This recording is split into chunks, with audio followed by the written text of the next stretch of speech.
જય શ્રી કૃષ્ણ. સ્વાગત છે તમારું વાણી વેળામાં. પહેલા તો અમે માફી માંગીએ છીએ કે થોડા વ્યક્તિગત કારણોને લીધે વિડીયો ટાઈમસર ના આવી શક્યો. આશા છે કે હવેથી અમે વિડીયો ટાઈમસર લાવી શકીશું. આજથી આપણે એક નવા પુસ્તકની શરૂઆત કરવા જઈ રહ્યા છીએ અને આ પુસ્તક છે ગોવર્ધનરામ ત્રિપાઠી દ્વારા લખાયેલ સરસ્વતી ચંદ્ર. ગોવર્ધનરામ ત્રિપાઠીનો જન્મ 1855માં નડિયાદ ગુજરાતમાં થયો હતો અને તેમનું મૃત્યુ 1907માં થયું હતું. તેમની નવલકથાનું વાતાવરણ આઝાદી પહેલાનું છે. તે વખતેના સામાજિક જીવન અને સમસ્યાને બખૂબી વર્ણવેલી છે. તેમને મનુભાઈ પંચોળી, કે જેમને આપણે દર્શક તરીકે પણ ઓળખીએ છીએ, તેમણે કહ્યું છે કે ગુજરાતી ભાષાના સાહિત્યમાં સરસ્વતી ચંદ્ર પછી આજ સુધી એવું કંઈ લખાયું જ નથી. ભારતના મહોત્સવમાં ગુજરાત બે ચીજ અર્પી શકે તેમ છે, એક મહાત્મા ગાંધી અને બીજી ચીજ ગ્રંથમણી સરસ્વતી ચંદ્ર. તો લેખક શ્રી મનુભાઈના ટૂંકા અને સચોટ વિવેચન પરથી પણ જાણી શકાય છે કે સરસ્વતી ચંદ્ર નવલકથા ગુજરાતી સાહિત્યમાં કેટલું અગત્યનું સ્થાન ધરાવે છે. આ પુસ્તક મૂળ તો ગુજરાતીમાં લખાયેલું છે, પણ એ એટલું બધું પ્રખ્યાત થયેલું છે કે પછી એમનો હિન્દી અને ઇંગ્લિશમાં પણ અનુવાદ થયેલો છે અને આપણે આ પુસ્તકને આજે ગુજરાતીમાં સાંભળવાના છીએ.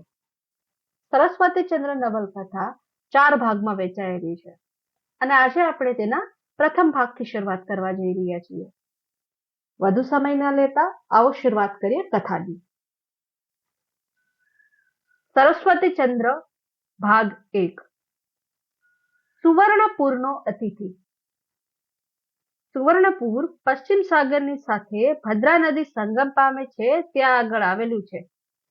સાગરે નદીરૂપ હાથ વડે કેળ ઉપર બાળક તીડ્યું હોય તેમ એક ટેકરીના ઢોળા ઉપર પથરાયેલો તેનો વિસ્તાર લાગે છે. એ નગરના બંદરમાં માઘ માસમાં એક દિવસ વહાણ આવી નાંગર્યું અને જુદા જુદા નાના મોટા મછવાઓ તે ઉપરનો માલ ઉતારવા ગયા. તેમાં માલની ગાસડીઓ ઉતરતી હતી તેમ કોઈ કોઈ ઉતારુઓ પણ ઉતરતા હતા. એક મછવામાં કેટલાક વેપારીઓ ઉતર્યા. તેની સાથે એક તરુણ પુરુષ પણ ઉતરી આવ્યો અને મછવાની એક બાજુએ લપાઈ રહેતો હોય તેમ બેઠો. તેની દ્રષ્ટિ સમુદ્ર અને સુવર્ણપુરી વચ્ચે હિંચકા ખાધા કરતી હતી.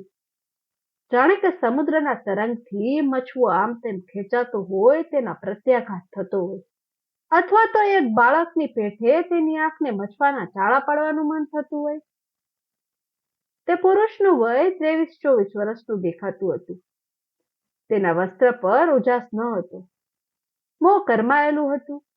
તે નિશ્વાસ તો નહોતો નાખતો, પણ તેના અંતઃકરણમાં ઘણા નિશ્વાસ ભરાઈ રહેલા હોય તેવી તેની મુખ મુદ્રા સૂચવતી હતી.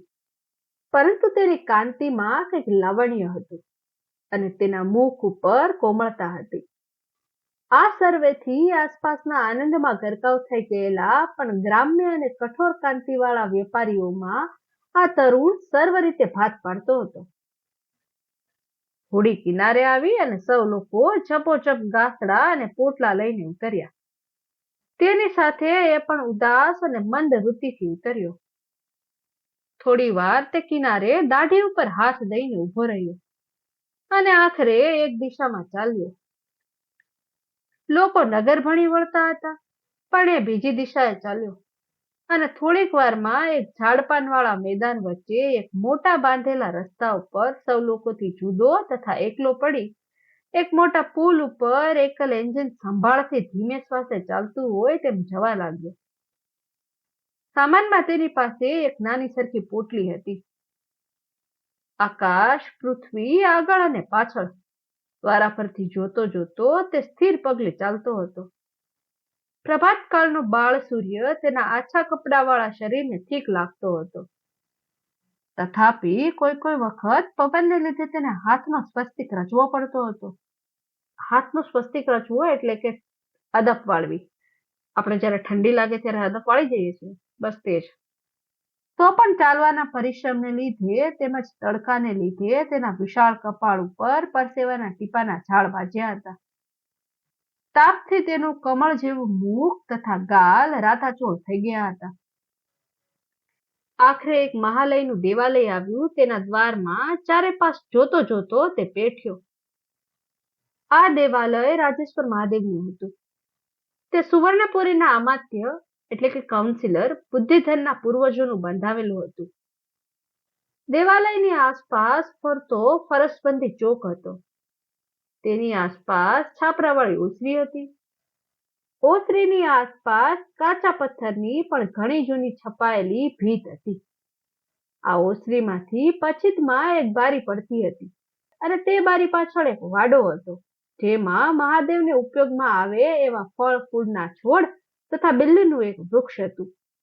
વાડાની આસપાસ કાંકળો તથા થોરની વાડ કરી લીધી હતી અને તેમાં એક બે છીંડા રાખેલા હતા.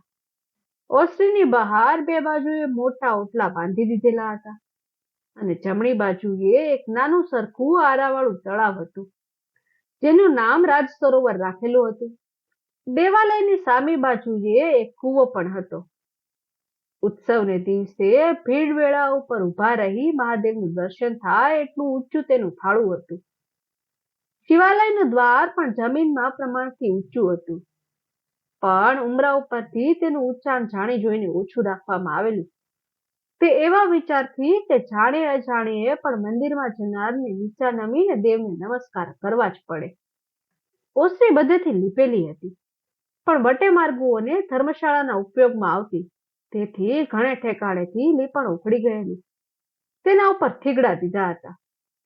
ઓસરીની ભીતો ઉપર વટે માર્ગોએ પોતાના નામ અમર રાખવા કે પ્રસિદ્ધ કરવાના હેતુથી અથવા માત્ર અટકચાળાપણાથી ખડી, ઈટોળા કે કોયલા વગેરેથી લખેલા હતા અને કોઈ ઠેકાણે તો ખીલા વગેરેથી કોતરેલા હતા.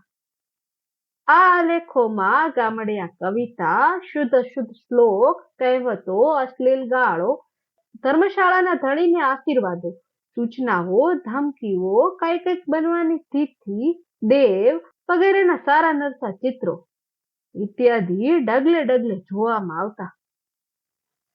ચોકની વચ્ચે શિવાલય, સાધારણ ઘાટનું અને 10-12 પગથિયા, ઓટલો, પોઠિયો વગેરે સામગ્રી સહિત હતું.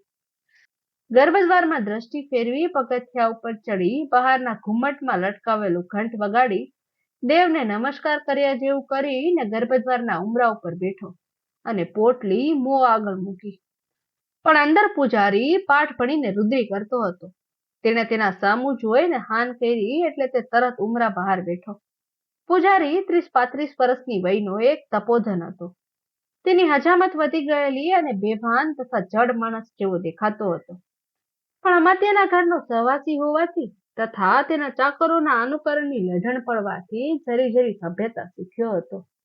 ગ્રામ્ય ભાષા તેને સહેજ હતી, તો પણ તેમાં વાકચાતુર્યના ચોરેલા થીગડા મારતો, લાંબુ બોલવાની ટેવ રાખતો, સવાસલા તથા ખુશામત કરતો, નાના વિષયોમાં મોટાનું ધ્યાન ચૂકવીને કપટ કરીને ફાવી જતો, મોટા વિષયોમાં કપટ કરવા જતા પકડાઈ જતો, નાના તથા અજાણ્યા માણસોને મોટાના નામે ધમકાવીને શિરજોરી કરી અભિમાન પામતો, અમાત્યના માણસો સાથે ઘડીકમાં લડતો અને ઘડીકમાં નીચ મસલતોમાં ભળતો અને અમાત્યના કુટુંબમાં ગરીબ પૂજારીનો દાવો કરીને લાચારી બતાવી ધાર્યું કરવા પામતો.